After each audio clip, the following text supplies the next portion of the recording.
안녕하세요. 오늘 저희가 함께 들여다볼 자료는 신명기 17장에 대한 주석인데요. 고대 이스라엘 사회가 어떤 원칙 위에 세워졌는지 보여주는 흥미로운 세 가지 주제를 뽑아봤어요. 개인의 신앙생활부터 사회의 법질서, 그리고 국가 최고 지도자인 왕의 조건까지 어떻게 이 모든 게 하나로 연결되는지 그 큰 그림을 한번 따라가 보시죠. 네, 오늘 우리가 살펴볼 내용은 단순히 오래된 율법 조항들의 나열이 아니에요. 오히려 한 공동체가 정의와 질서라는 가치를 신의 권위 아래에서 어떻게 구현하려고 애썼는지 일종의 청사진이라고 할 수 있죠. 청사진이요? 네, 개인의 제사부터 왕의 통치까지 모든 구성원이 하나의 법 아래 어떻게 유기적으로 묶여 있었는지 그 구조를 들여다보는 흥미로운 시간이 될 겁니다. 좋습니다. 그럼 첫 번째 주제인 신앙의 순수성부터 시작해 볼까요? 본문이 하나님께 드리는 제물에 대한 규정으로 시작하는데 유독 흠 없는 제물을 드려야 한다는 점을 강조하거든요. 사실 동물이니까 작은 흠 하나쯤 있을 수도 있는데 왜 그렇게까지 완벽함을 요구했을까요? 아주 좋은 질문이에요. 주석에서는 크게 두 가지 핵심 이유를 짚어줘요. 첫째는 아주 직관적인 원리인데 하나님은 가장 완전한 분이시니 그분께 드리는 예물 역시 가장 좋은 것이어야 한다는 거죠. 아, 최고의 대상에게는 최고의 것을. 맞아요. 내가 가진 것 중에 그냥 대충 고른 게 아니라 가장 귀하고 온전한 것을 드림으로써 경외심을 표현하는 거예요. 그렇군요. 그리고 두 번째 이유는 신학적으로 훨씬 더 깊은 의미를 가져요. 구약의 이 흠없는 제물들이 앞으로 오실 예수 그리스도의 완벽한 예고편, 그러니까 모형이었다는 겁니다. 아, 예고편이요? 네. 나중에 베드로전서 1장 19절을 보면 그리스도를 흠없고 점없는 어린 양이라고 표현하거든요. 그래서 제물의 순결함은 장차 올 완전한 구원자를 가리키는 아주 중요한 상징이었던 거죠. 아, 그러니까 최고의 것을 드린다는 현실적인 의미랑 또 완전한 구원자를 예표하는 상징적인 의미가 함께 담겨 있었군요. 바로 그렇습니다. 그런데 이 신앙의 순수성이 재물 문제에서 그치지 않고 곧바로 우상 숭배라는 아주 무거운 주제로 넘어가네요. 특히 해, 달, 별 같은 천체를 숭배하는 걸 언급하는데 이게 왜 그렇게 용납할 수 없는 최악의 범죄로 다뤄졌을까요? 그게 당시 사회의 근간을 뒤흔드는 문제였기 때문이에요. 주석의 설명을 종합해보면 이건 단순히 다른 신을 섬기는 차원을 넘어서요. 차원을 넘어선다고요? 네, 이스라엘이라는 나라 자체가 오직 한 분 하나님만 섬긴다는 언약, 일종의 계약 위에 세워진 나라잖아요. 네, 그렇죠. 그런데 다른 신, 특히 창조주가 아닌 피조물인 해와 달을 섬기는 건 그 국가의 정체성을 부정하고 계약을 파기하는 행위였던 거죠. 아, 그래서 주석에서는 이걸 영적인 간음이자 국가에 대한 반역 행위로까지 규정하는 겁니다. 우와, 반역 행위라니 생각보다 훨씬 심각한 문제였군요. 단순한 종교적 일탈이 아니라 국가의 근간을 흔드는 범죄로 봤다는 거네요. 맞습니다. 그렇다면 이런 반역 행위를 저지른 사람을 찾아냈을 때 그 처리 과정은 어땠나요? 그냥 고발만 있으면 바로 처벌로 이어지진 않았을 것 같은데요. 물론이죠. 오히려 굉장히 신중하고 체계적인 사법 절차를 따랐어요. 먼저 혐의가 제기되면 반드시 자세히 조사해서 사실관계를 명확히 하라고 명령해요. 섣부른 판단을 경계했군요. 그렇죠. 억울한 사람이 생기지 않도록 한 거죠. 그리고 판결의 가장 중요한 원칙은 바로 증인이었습니다. 한 사람의 말만 듣고 사람의 목숨을 결정할 수 없도록 반드시 두 사람이나 세 사람의 증언이 있어야만 유죄 판결을 내릴 수 있었습니다. 증인의 역할이 정말 막중했겠네요. 그런데 여기서 끝이 아니라고 들었어요. 형을 집행할 때도 증인에게 특별한 역할이 있었다고요? 네, 바로 그 점이 이 제도의 핵심 중 하나예요.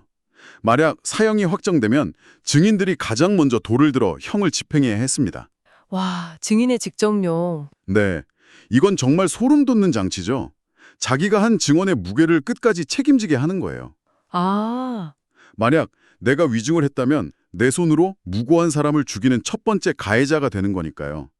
거짓 증언을 할 엄두를 내기 어렵게 만든 강력한 안전장치였던 셈이죠. 그렇군요. 이 모든 과정의 목표는 단 하나, 공동체 가운데서 악을 제거하는 것이었습니다. 공동체의 순수성을 지키기 위해 굉장히 엄격하면서도 동시에 무고한 희생을 막기 위한 신중한 장치들이 마련되어 있었군요. 이런 법 질서에 대한 신뢰가 사회 유지에 중요했을 텐데 만약 지방법원에서 판단하기 애매한 복잡한 사건이 생기면 어떻게 해결했나요? 바로 그 지점에서 오늘날의 대법원과 비슷한 중앙상급법정 제도가 등장합니다. 이게 사회 질서를 유지하는 두 번째 기둥이었죠. 상급법정이요. 네. 예를 들어 이게 고의적인 살인인지 실수로 인한 사고인지 판단하기 어려운 피 흘림 문제나 복잡한 재산 다툼, 폭행 사건처럼 판결이 어려운 난제들은 각 지역에서 해결하지 않고요. 중앙성소에 있는 제사장들과 재판장에게 가져가도록 했습니다. 그들이 최종 판결을 내리는 권위를 가졌던 이유는 단순히 법 지식이 많아서였을까요? 지식과 경험도 물론 중요했겠지만 근본적으로는 그들이 율법을 해석하는 데 있어 하나님의 뜻을 가장 잘 분별할 수 있는 최종 권위자라고 여겨졌기 때문이에요. 아, 그들의 판결이 곧 하나님의 판결 그 자체는 아닐지라도 당대 최고의 지성과 신앙을 가진 이들의 판단에 순종하는 것이 공동체 전체가 하나님의 뜻을 따르는 길이라고 믿었던 거죠. 그렇다면 그 상급법정의 판결은 절대적인 효력을 가졌겠네요. 그런데 만약 누군가 그 판결을 받아들이지 못하고 불복하면 어떻게 되나요? 요즘도 재판 결과에 불만을 품는 경우가 많잖아요. 바로 그 부분이 정말 흥미로우면서도 좀 무서운 지점이에요. 판결에 대해서는 좌로나 우로나 치우치지 말고 무조건 따라야 한다고 명시되어 있어요. 무조건이요? 네. 만약 그 판결을 무시하고 제멋대로 무법하게 행하는 사람이 있다면 그 사람은 사형에 처해졌습니다. 사형이요? 판결에 동의하지 않았다는 이유만으로요? 이건 현대적인 관점에서 보면 너무 과한 처벌 아닌가요? 정의를 위한 것인지 아니면 그냥 권위에 대한 절대 복종을 강요하는 것인지 좀 헷갈리는데요. 충분히 그렇게 보일 수 있어요. 하지만 당시의 관점에서 이건 한 개인의 불만을 억누르는 차원의 문제가 아니었어요. 하나님의 권위로 세워진 사법체계 전체의 근간을 흔드는 행위, 즉 사회 전체의 법질서에 대한 도전으로 간주했던 거죠. 아, 개인의 문제가 아니라 시스템에 대한 도전으로 본 거군요. 맞습니다.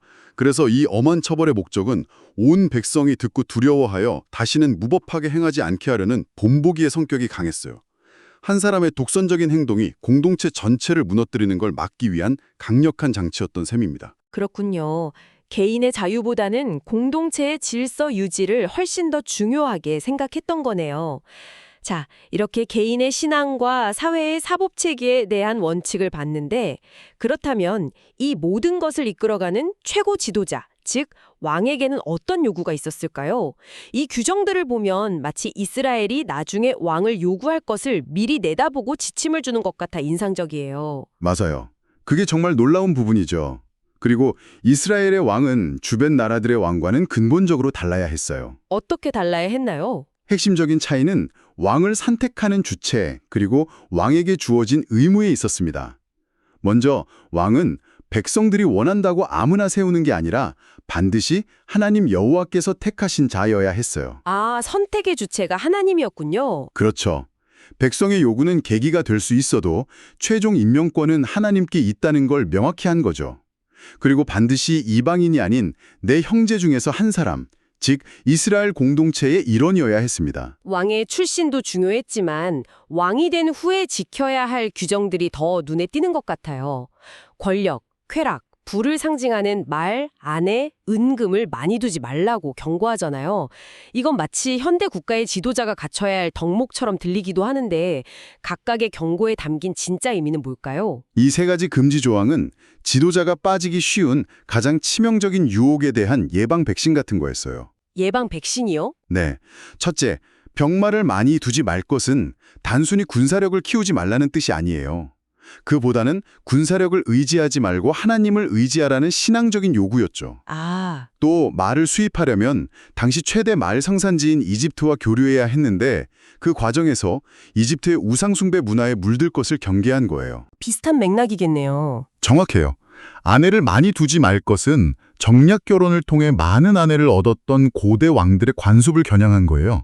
특히 이방 여인들을 아내로 맞으면서 그들의 우상까지 함께 들여와 결국 신앙을 잃어버렸던 솔로몬 왕이 이 경고를 무시했을 때 어떤 결과가 초래되는지 보여주는 대표적인 사례죠. 네, 그렇죠. 그리고 자기를 위하여 은금을 많이 쌓지 말 것은 왕이 개인의 사치와 부를 위해 백성을 차치하거나 그 재물을 의지해서 교만해지는 것을 막기 위한 장치였습니다. 듣고 보니 왕에게 하지 말라고 한 것들은 전부 왕의 힘을 빼는 것처럼 보이네요. 군사력, 외교력, 경제력을 다 제한하니까요. 그렇다면 반대로 왕이 반드시 해야만 했던 가장 중요한 의무는 무엇이었나요? 왕의 가장 핵심적인 의무, 왕의 진짜 힘이 나와야 할 곳은 바로 하나님의 율법과 평생을 함께하는 것이었어요. 율법과 함께하는 것이요? 네, 아주 구체적인 두 가지 행동 지침이 주어졌죠. 첫째, 왕위에 오르면 제사장이 보관하던 율법서 원본을 보고 직접 자기 손으로 사본을 만들어야 했습니다. 직접 손으로요? 그냥 전문가인 서기관에게 시키면 훨씬 빠르고 정확했을 텐데 왜 굳이 왕이 직접 쓰게 했을까요? 바로 그 점이 핵심이에요. 이건 단순히 율법책을 하나 더 만드는 게 목적이 아니었던 거죠. 왕이 한 글자 한 글자 직접 필사하는 그 시간과 노력을 통해 율법의 모든 내용을 마음에 깊이 새기고 그 법을 존중하는 태도를 몸으로 배우게 하려 한 거예요. 아, 몸으로 체득하게 하는 거군요. 네, 이건 지식을 넘어서는 일종의 겸손을 훈련하는 명상적인 행위와도 같았다고 볼 수 있어요. 예, 맞아요.